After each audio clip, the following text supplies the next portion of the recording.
श्री कृष्ण जी अपने आप को ही नहीं बचा पाए। जब वो अपने आप को नहीं बचा पाए तो ये आप खुद सोचे ना, हम सबको कैसे। अस्सलाम वालेकुम वरहमतुल्लाहि वबरकातुहू। दोस्तों, एक वीडियो और मेरे पास आया है, आइए हम लोग उसका सुनते हैं और उसका रिएक्शन हम दे रहा हूँ आप लोग। चलिए सुनते पहले। श्री कृष्ण जी अपने आप को ही नहीं बचा पाए। जब वो अपने आप को नहीं बचा पाए तो ये आप खुद सोचे ना, हम सबको कैसे बचाएंगे। तो इतना तो माइंड आप खुद लगाइए कि ये आपके पास ये रखी है, आप खुद देख लीजिए कि गीता जी में ऐसा बोला भी जा रहा है कि नहीं बोला जा रहा। तो इससे साफ सिद्ध होता है। पंडित जी देखो, लिख रखा है क्या पूर्वज करके आ रहे हैं। हाँ, लिख रखा है। इनकी जो चुप्पी है एक तरीके से वो बयां कर रही है कि लिखा हुआ है जी। कहीं दो प्रकार के भगवान बताए हैं जिसमें बताया गया है कि वे सभी जीव जो है उनके अंतर्गत जो जितने भी जीव आते हैं वो सभी नाशवान है। तो मतलब ये भगवान भी नाशवान है। तो श्री कृष्ण जी अपने आप को ही नहीं बचा पाए, कर्म बंधन से वो मुक्त नहीं हो पाए, वो अपने कुल को नहीं बचा पाए। उनका पूरा यादव वंश कट मर के मर गया था। और श्री कृष्ण जी की मृत्यु भी कैसे हुई आप खुद जानते हैं कि उनको एक शिकारी ने तीर मारा और उसकी वजह से उनकी मृत्यु हो गई। जब वो अपने आप को नहीं बचा पाए तो ये आप खुद सोचे ना, हम सबको कैसे बचाएंगे। श्रीमद् भगवद गीता के अध्याय नंबर 11 पंडित जी निकालिए, अध्याय नंबर 11 श्लोक नंबर 46, श्लोक नंबर 46 निकालिए पंडित जी। बात आप लोगों ने सुन लिया। सवाल बिल्कुल वाजिब है, ठीक है। असल में ना पंडित लोग जो है ना, धर्म से रिलेटेड लोगों को सवाल करने नहीं देता है, डरा देता है। लेकिन सवाल तो बिल्कुल वाजिब है। इनका सवाल यही है कि अगर श्री कृष्ण जी भगवान है, वो अपने जाति के लोगों को या अपने आप को नहीं बचा पाते हैं, उसको भी जंगल में किसी शिकारी ने तीर मार देता और उनकी वहीं पे डेथ हो जाती है, तो वो हमारा कैसे जान बचेगा। वाजिब है सवाल। यही वजह है कि बहुत सारे लोग जो है ना, सवाल उसके मन में आता है कि ये भगवान है, ये जीसस है, वो अपने आप को नहीं बचा पाए, वो सूली पे उसको चढ़ा दिया गया है, तो हमारे कैसे जान बचाएगा।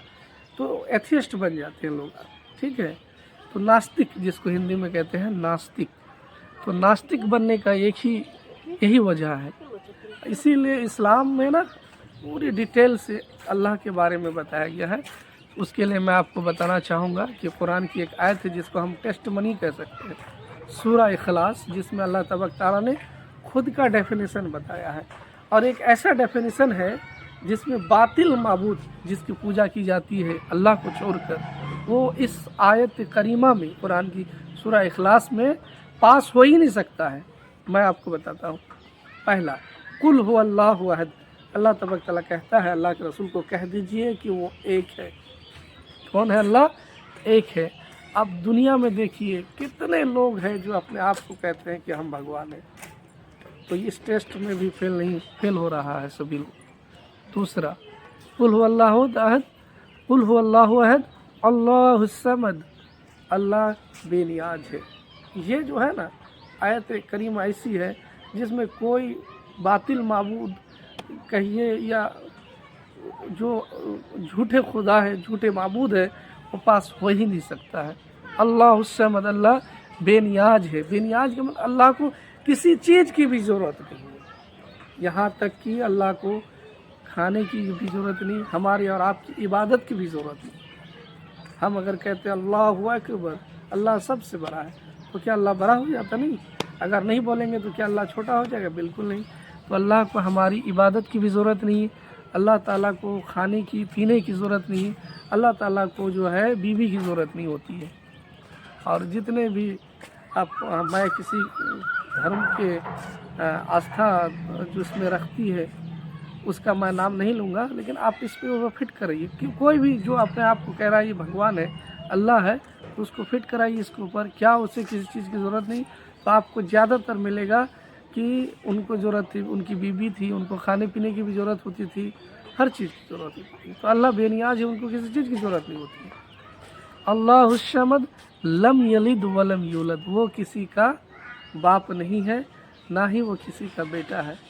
आप जितना भी देख लीजिए, जिसको लोग भगवान मानते हैं उनका बाप भी था, उनका औलाद भी था, उनके बीवी भी थे, सब थे। और लम यलिद वलम यूलद वलम यकुल लहू कुफुवन अहद, जो हमेशा से है और हमेशा है।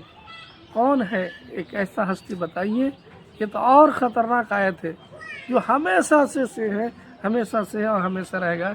कोई हस्ती बता दीजिए कि अभी है जिसको लोग कुछ मानते हैं, ठीक है।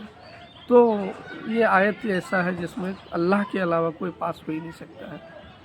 اس کو اس لیے ہم ٹیسٹ منی کہتے ہیں، سورہ اخلاص. تو اللہ تبارک تعالیٰ پھر کہاں ہے، کیسا ہے؟ اللہ تعالیٰ کا تو ہاتھ ہے، قرآن کی آیت ہے اللہ کا ہاتھ ہے، لیکن اس کی ہاتھ ہماری جیسا نہیں. ان کی آنکھ ہے دیکھنے، اللہ سمیع البصیر ہے، سنتا بھی ہے دیکھتا بھی ہے. تو سننے کے لیے تو کان چاہیے، دیکھنے کے لیے آنکھ چاہیے. تو اللہ کا آنکھ تو ہے لیکن اس کی آنکھ ہماری طرح نہیں.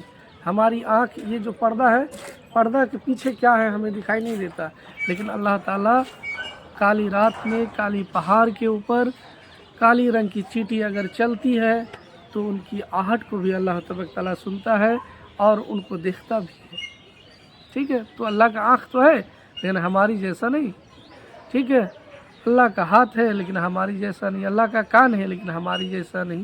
لیس کمثلہ شیء، اللہ کا مثل کوئی چیز ہے ہی نہیں. یہ پورا یونیورس اللہ نے بنایا، اللہ کا مثل کوئی چیز ہے ہی نہیں. یہ ہے اللہ کا ڈیفینیشن. تو اللہ نراکار نہیں ہے، اللہ کا آکار ہے. اسلام میں نراکار کا مطلب کوئی آکار نہیں. تو اللہ کا آکار تو ہے، اللہ کا ہاتھ ہے، پیر ہے. قرآن کی آیت ہے، حدیث ہے بخاری شریف کی کہ وہ جہنم سے پوچھا جائے گا، یوم نقول الجہنم حل امتلأت، کیا ہے جہنم، بھر گئے ہو تم؟ جہنم کہے گا کہ اور بھی ہے، تو اللہ اپنا پیر کو ڈال دے گا تو کہے گا جہنم ہم فل ہو چکے ہیں. تو اسلام میں جو اللہ کا جو ڈیفینیشن ہے وہ اللہ ہر جگہ میں نہیں ہے. اللہ اپنے عرش پر مستوی ہے 7ویں آسمان کے اوپر، لیکن اللہ کا علم ہر جگہ میں ہے.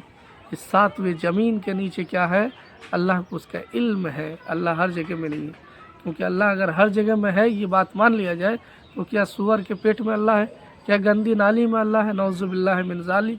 یہ تمہارا خدا ہو سکتا ہے، مسلمانوں کا و اسلام کا خدا نہیں ہے. تو اسی کے ساتھ میں اپنی باتوں کو ختم کرتا ہوں. السلام علیکم ورحمۃ اللہ وبرکاتہ.